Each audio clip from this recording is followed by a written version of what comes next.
మీకు తెలుసా ప్రపంచంలో అత్యధిక ట్రేడింగ్ డెరివేటివ్స్ లో జరుగుతుంది? మీకు తెలుసా ప్రపంచంలోని బెస్ట్ ట్రేడర్స్ డెరివేటివ్స్ లోనే ట్రేడ్ చేస్తారు? అసలు డెరివేటివ్స్ అంటే ఏమిటి? డెరివేటివ్స్ ఎన్ని రకాలు? డెరివేటివ్స్ లో ట్రేడింగ్ చేయడం కరెక్టేనా? ఈ రోజు ఈ వీడియోలో ఈ ప్రశ్నలకు జవాబులు తెలుసుకుందాం. Hello, welcome to profit trade academy. ఇక్కడ స్టాక్ మార్కెట్ గురించి బేసిక్ నుంచి అడ్వాన్స్ వరకు A to Z విషయాలు ఈజీ లాంగ్వేజ్ లో తెలుసుకుంటారు. మొదటి ప్రశ్నకు జవాబు తెలుసుకుందాం. డెరివేటివ్స్ అంటే ఏమిటి?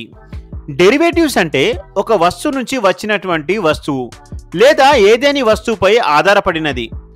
ఒక డెరివేటివ్ ఏ వస్తువుపై ఆధారపడిందో దాన్ని ఆ డెరివేటివ్ యొక్క అండర్లయింగ్ అసెట్ లేదా సింపుల్గా అండర్లయింగ్ అని అంటారు. ఇక్కడ ప్రతి డెరివేటివ్ యొక్క ధర దాని యొక్క అండర్లయింగ్ అసెట్ పై ఆధారపడి ఉంటుంది. ఒకవేళ అండర్లయింగ్ యొక్క ధర పెరిగితే దానిపై ఆధారపడి ఉన్న డెరివేటివ్ ధర కూడా పెరుగుతుంది. మరియు ఒకవేళ అండర్లయింగ్ ధర తగ్గితే దానిపై ఆధారపడిన డెరివేటివ్ ధర కూడా తగ్గుతుంది. ఎగ్జాంపుల్ కోసం చక్కెర మనకు చెరుకు నుండి లభిస్తుందని మనందరికీ తెలుసు. ఇక్కడ చక్కెర చెరుకు యొక్క డెరివేటివ్ మరియు చెరుకు చక్కెర యొక్క అండర్లయింగ్ అసెట్. చెరుకు యొక్క ధర పెరిగితే మార్కెట్లో చక్కెర యొక్క ధర కూడా పెరుగుతుంది. అలాగే చెరుకు యొక్క ధర తగ్గితే మార్కెట్లో చక్కెర యొక్క ధర కూడా తగ్గుతుంది. సరిగ్గా ఇలాగే స్టాక్ మార్కెట్లో ఫైనాన్షియల్ డెరివేటివ్స్ ఉంటాయి. వీటి యొక్క underlying assets stocks, index, currency మరియు కమోడిటీస్.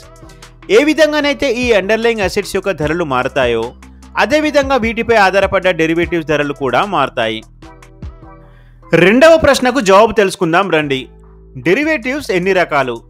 డెరివేటివ్స్ ముఖ్యంగా 4 రకాలుగా ఉంటాయి. అవి forwards, futures, options and swaps.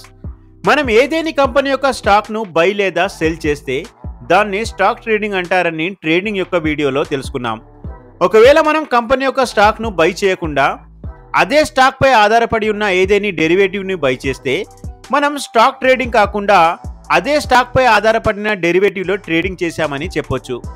For example, మనం టాటా స్టీల్ను బై చేయకుండా దానిపై ఆధారపడిన టాటా స్టీల్ ఫ్యూచర్ను బై చేస్తే మనం టాటా స్టీల్లో ఫ్యూచర్ ట్రేడింగ్ చేశామని చెప్పొచ్చు.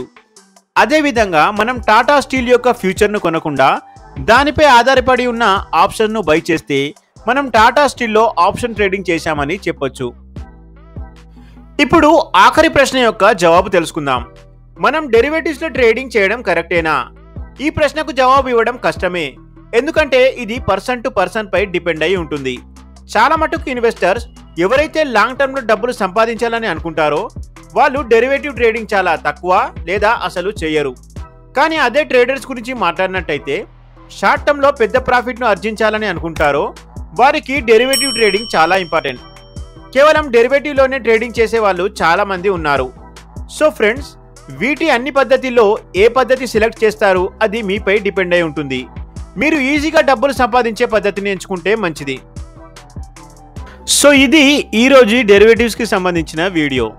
ఈ వీడియోలో డెరివేటివ్స్ అంటే ఏమిటి, డెరివేటివ్స్ ఎన్ని రకాలు మరియు డెరివేటివ్స్ లో ట్రేడింగ్ చేయడం కరెక్టేనా వంటి విషయాలు తెలుసుకున్నాం. ఈ వీడియో మీకు ఇన్ఫర్మేటివ్ అనిపిస్తే లైక్ చేయండి. ఈజీ లాంగ్వేజ్ లో షేర్ మార్కెట్ గురించి తెలుసుకోవాలనుకునే వారికి షేర్ చేయండి. మరిన్ని వీడియోల కోసం సబ్స్క్రైబ్ చేసుకోండి. Thanks for watching.